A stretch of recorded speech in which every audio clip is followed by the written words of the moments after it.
En la parte de muestreo, que es la primera parte donde entra una señal continua y es la primera etapa en el proceso de llevarla a una concatenación de bits, nosotros nos valemos de muchas herramientas, como lo que es la serie y la transformada de Fourier, y la forma en que nosotros vemos y medimos las energías en las ondas. También nos enfocamos en lo que son la equivalencia a través de la transformada de Fourier, el teorema de Nyquist para establecer cuáles son los criterios mínimos para el muestreo y por último, cuáles son los efectos que pueden dañar nuestro muestreo. Y aquí entonces hablamos sobre lo que es el efecto de Aliasing. La serie de Fourier es una forma de representar cualquier onda como una sumatoria de senos y cosenos. La serie en sí dice que la onda en la que queremos representar como una sumatoria de seno y coseno debería de ser periódicas. Pero en la telecomunicación ese tipo de ondas no verdaderamente existen, no son las que nosotros queremos transmitir. Si fueran periódicas, entonces no la tuviéramos que transmitir, simplemente ya el receptor la tuviera y le decimos que la repita, ¿verdad? Y eso es la periodicidad. Pero entonces, ¿cómo nosotros utilizamos la serie y la transformada cuando nuestra señal no es periódica? Lo que hacemos es que la delimitamos en tiempo para entonces hacer análisis de pequeñas etapas de la señal, pequeñas muestras de la señal. Y entonces a esas muestras nosotros le aplicamos la técnica de la serie o la transformada para entonces entender ese pedazo de la señal. Ahora, ¿qué significa esto? Esto significa que nosotros estamos trabajando con representaciones equivalentes a la señal de información. No necesariamente con la señal de información, sino con representaciones que equivalen a esa señal que nosotros eventualmente queremos transmitir. Nuestro enfoque, ¿verdad? Lo que vamos a hacer es que vamos a tratar la señal en espacios limitados de tiempo. Y entonces de esta forma, cualquier onda arbitraria se divide en segmentos pequeños, ¿verdad? Que van a tener una igual longitud. Todos los segmentos que vamos a ir tomando de nuestra muestra van a tener una longitud igual. Y cada segmento se va a representar en una serie de Fourier. Nosotros sabemos que dependiendo de la cantidad de armónicas que tenemos dentro de la serie, más se va a parecer la señal recreada a la señal original. ¿Qué pasa? Si nosotros usamos infinitas armónicas, va a ser idéntica a la señal original. Pero eso nos consume mucho ancho de banda. Entonces lo que tenemos que hacer es limitar las armónicas para no consumir todo el ancho de banda y buscar una señal que sea lo más parecido a la original.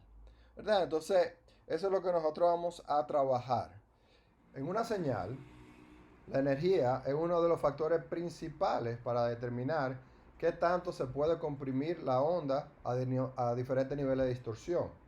¿Verdad? Pero entonces, ¿cómo nosotros podemos entender cuáles son esos valores de esa energía? ¿Verdad?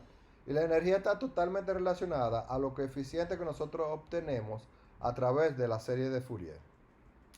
Vamos a decir que tengamos una señal UDT. Esta señal se comprime, ¿verdad? Primero generando los coeficientes de la serie por cada intervalo que vamos a ir analizando. Y luego que nosotros obtenemos los coeficientes de cada intervalo a través de la serie de Fourier, entonces esos coeficientes son comprimidos. Entonces son transmitidos. Los coeficientes se codifican, ¿verdad? Pasan por todo el proceso y se mandan por el canal, lo cual es decodificado de una forma confiable y se convierte nuevamente en una forma de onda. Si nosotros vemos la diferencia que existe entre la señal original y esa nueva onda que se recreó, vamos a decir que la señal original nosotros la llamamos UDT y la señal que se recrea en el receptor la llamamos BDT, ¿verdad? Entonces, la diferencia entre esas dos ondas va a estar relacionada a la diferencia que nosotros tenemos en la energía de la cuantización y de la señal original. La integración de Lebesgue es muy similar a la integración de Riemann. La integración de Riemann es la integración que nosotros conocemos y que hemos estado usando siempre que hablamos de integración en cualquier cosa de matemática. La integración de Lebesgue existe en todos los momentos donde existe la integración de Riemann. Y en ese caso, cuando la integración de Riemann existe, ¿verdad? Entonces el valor que tiene la integración de Lebesgue es igual a ese que tiene la integración de Riemann. Esta integración simplifica el resultado y se puede usar en más funciones. Por eso la integración de Lebesgue es altamente utilizada en sistemas de telecomunicación. ¿Verdad? Básicamente, la integral de Riemann, nuevamente, la integral que nosotros todos conocemos, aproxima el área debajo de la curva dividiendo el eje horizontal en segmentos uniformes y suma las áreas de los rectángulos correspondientes, como la gráfica que pueden ver aquí. Por otro lado, la integral de Lebesgue aproxima el área debajo de la curva dividiendo el eje de forma vertical en segmentos uniformes y suma la multiplicación de la altura con el ancho de cada segmento. Entonces, básicamente, ambas integrales hacen el mismo trabajo. Es como realizan esa operación para determinar el área debajo de la curva. Nuevamente, la integral de Riemann divide de forma horizontal las diferentes áreas debajo de la curva, mientras que la integral de Lebesgue lo hace de forma vertical. En la telecomunicación no trabajamos con todo tipo de ondas, sino con ondas electromagnéticas que permitan enviar información. Y para eso, entonces, las ondas en las que se trabaja en un sistema de telecomunicación tienen que llevar ciertos requerimientos. Su primer requerimiento es que tienen que ser una función medible, mensurable. Y esto se da cuando una función UDT es mensurable en todos los puntos set de UDT que estén comprendidos por debajo del valor de beta. Para que sean medibles o mensurables, debe existir la integral de Lebesgue. Y esta debe existir dentro de un límite para que el intervalo vertical, la anchura que tiene ese intervalo vertical, tienda a cero. Pero además, la integral de Lebesgue de una función no negativa mensurable arbitraria tiene que ser finita, si cualquiera de sus aproximaciones son finitas. Una función compleja UDT va a ser mensurable si la parte real y la parte imaginaria ambas son mensurables. Y si ambas están definidas, la integral de Lebesgue va a estar definida. Y aquí podemos ver entonces cómo se representa esa integral. De nuevo, para que sea mensurable, tanto la parte real como la parte imaginaria deben de ser medibles. ¿Y esto qué tienes que ver?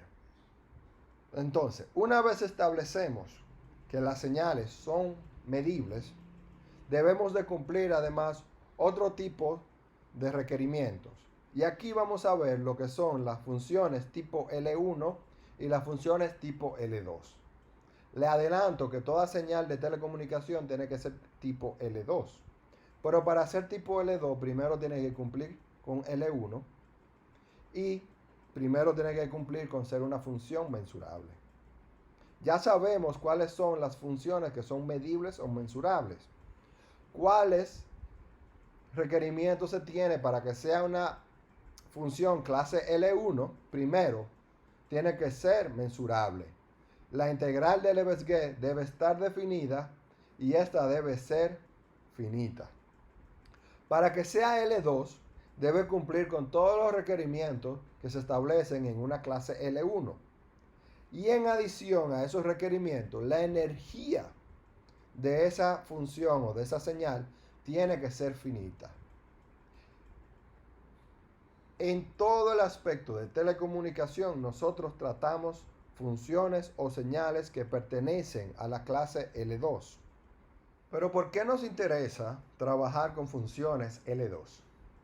Primero, como tienen energía finita, estamos hablando con funciones, ¿verdad?, que van a tener una limitación en su energía, en su potencia, en su voltaje, ¿verdad? Entonces, entendemos que son funciones en las cuales podemos pasar por un circuito electrónico y luego por una antena, el cual puede transmitirse a través del ambiente. Ahora, ¿qué importancia tiene la L2 fuera de su energía finita? que a través de la transformada de Fourier, cada función L2 pertenece a una clase equivalenciada, que consiste de todas las funciones L2 con los mismos coeficientes de Fourier. Eso significa que toda señal que contiene los mismos coeficientes dentro de un periodo establecido son equivalentes. Y como ya nosotros hemos hablado de que la señal la señal original de información, no es la que estamos reproduciendo en el receptor, sino una representación de esa, si ya hablamos de términos matemáticos, lo que en el receptor ocurre es la recreación de una señal que es equivalente a la señal original de información que se quería transmitir, a esa señal original que nosotros estamos muestreando.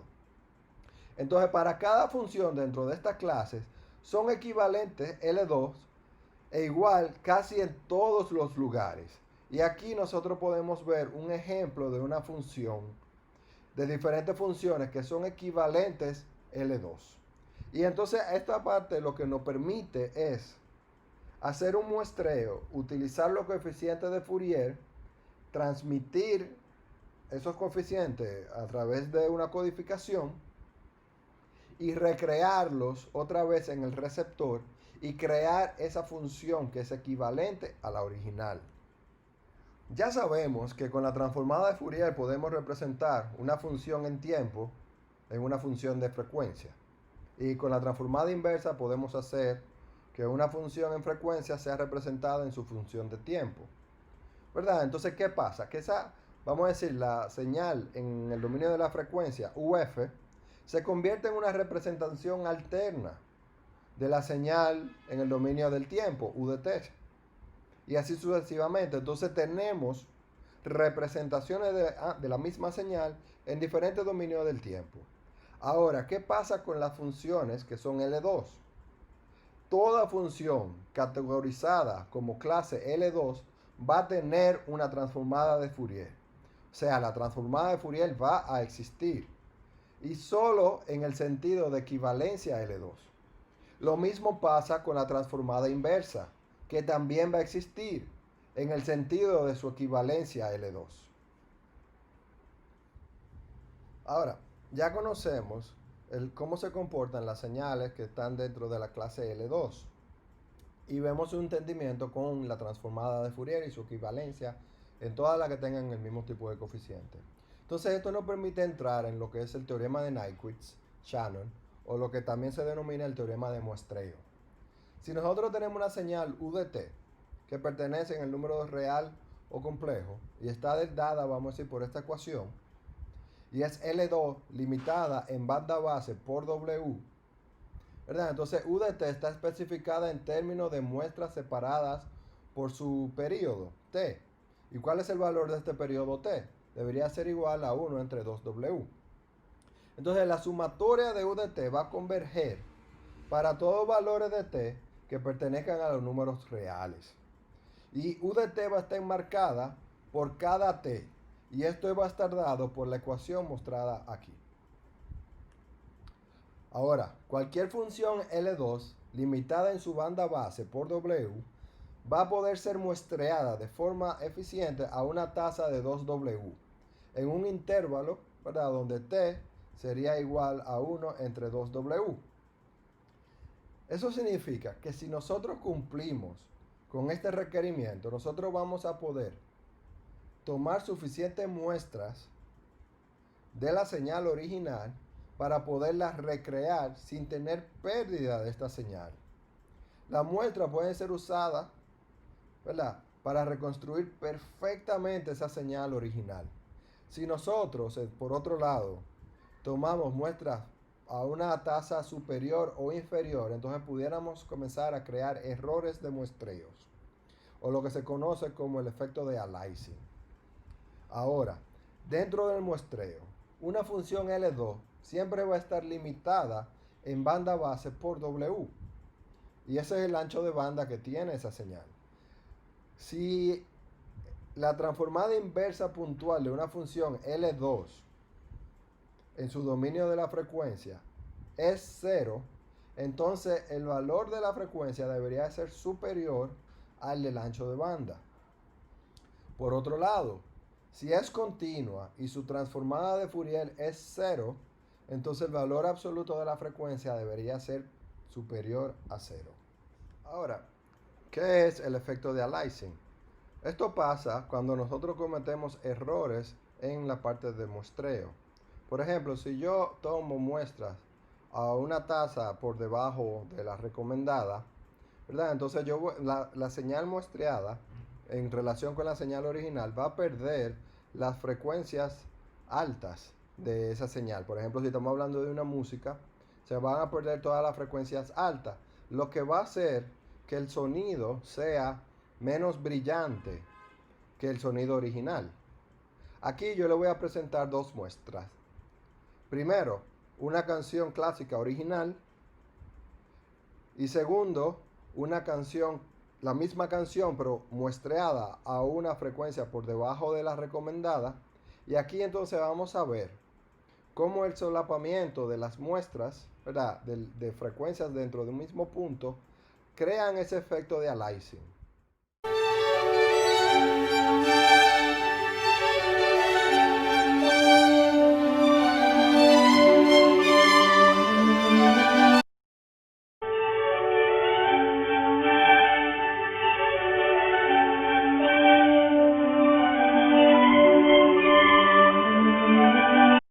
Este efecto ocurre porque estamos mapeando diferentes frecuencias en un mismo punto de sampleo. ¿Verdad? Y a esto es lo que nosotros llamamos aliasing. Pero también existen filtros que nos ayudan a eliminar el efecto de aliasing luego que tenemos muestras que están, vamos a decir, mal tomadas.